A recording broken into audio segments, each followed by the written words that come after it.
भरी रहेंगी मधुशाला। हे राम, कलयुग का क्या हल होगा? तो राम ने कहा कि कलयुग में कर्म धर्म होगा कि नहीं? तो राम कहते सीता, कर्म भी होगा, धर्म भी होगा और मंदिर भी होंगे, लेकिन एक समस्या आएगी। क्या? कलयुग में वो ये आएगी। सीता ने पूछा है भगवन, सिया ने पूछा है भगवन, कलयुग में कोई कर्म धर्म नहीं मानेगा, कोई कर्म धर्म नहीं मानेगा, कोई कर्म धर्म नहीं मानेगा, कोई कर्म धर्म नहीं मानेगा। सीता जी को संदेह हुआ कि कलयुग में कोई कर्म धर्म तो मानेगा नहीं, बिगड़ रहा देश। तो राम ने कहा नहीं सीता, कलयुग में कर्म धर्म बहुत होगा।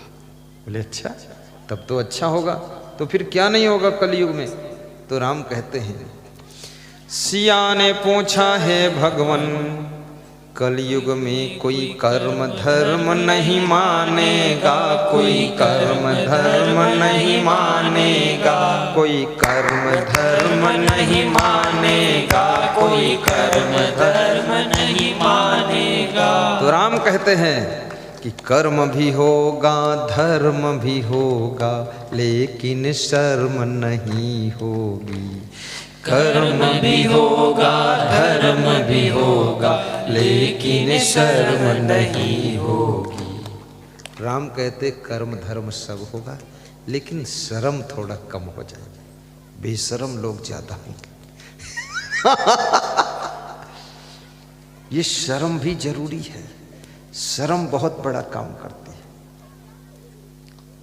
एक राजा का बेटा दारू पीता था, इकलौता बेटा था। राजा ने थप्पड़ मारा, राजमहल से निकाल दिया।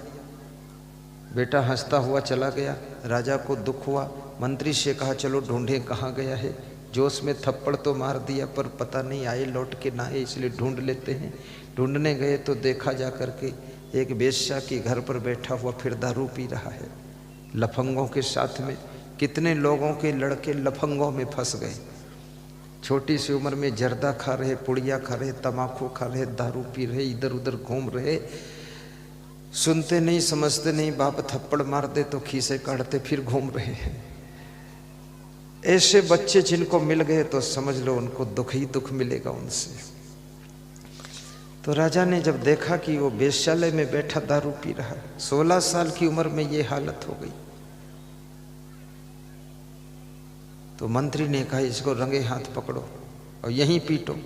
तो राजा ने कहा कि मंत्री थोड़ा विवेक से काम करना चाहिए।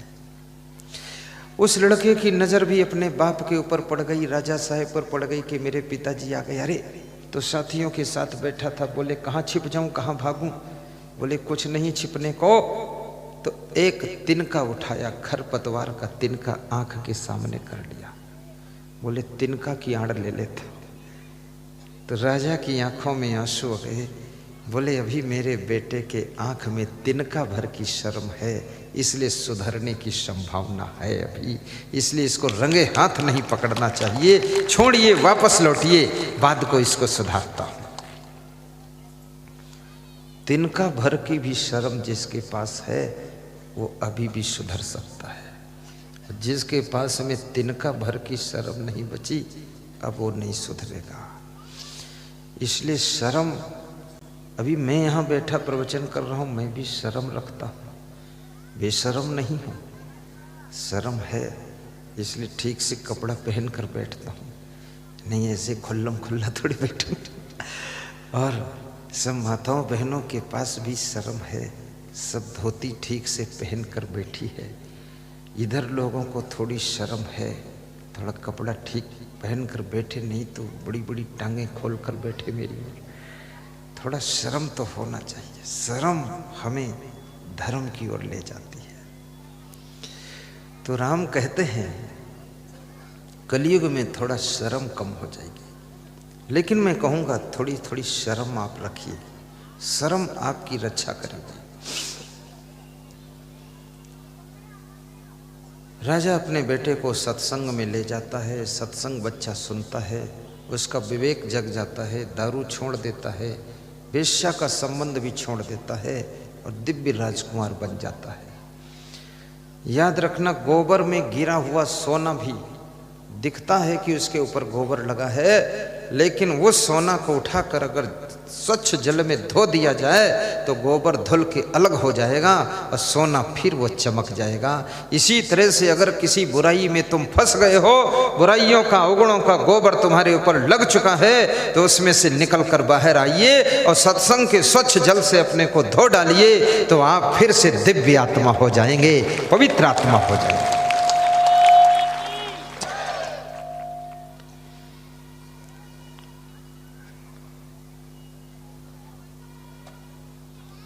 सिया ने पूछा है भगवन, कलयुग में कोई कर्म धर्म नहीं मानेगा, कोई कर्म धर्म नहीं मानेगा। कर्म भी होगा धर्म भी होगा, लेकिन शर्म नहीं होगी। कर्म भी होगा धर्म भी होगा, लेकिन शर्म नहीं होगी। सोने सोने मंदिर होंगे, भरी रहेंगी मधुशाला और भरी रहेंगी मधुशाला। पिता के संग संग में नाचेंगी घर की सुंदर निज बाला। पिता के संग संग में नाचेंगी घर की सुंदर निज बाला।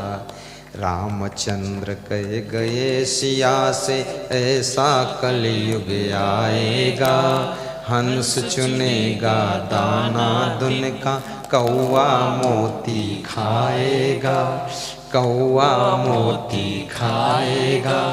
रामचंद्र कह गए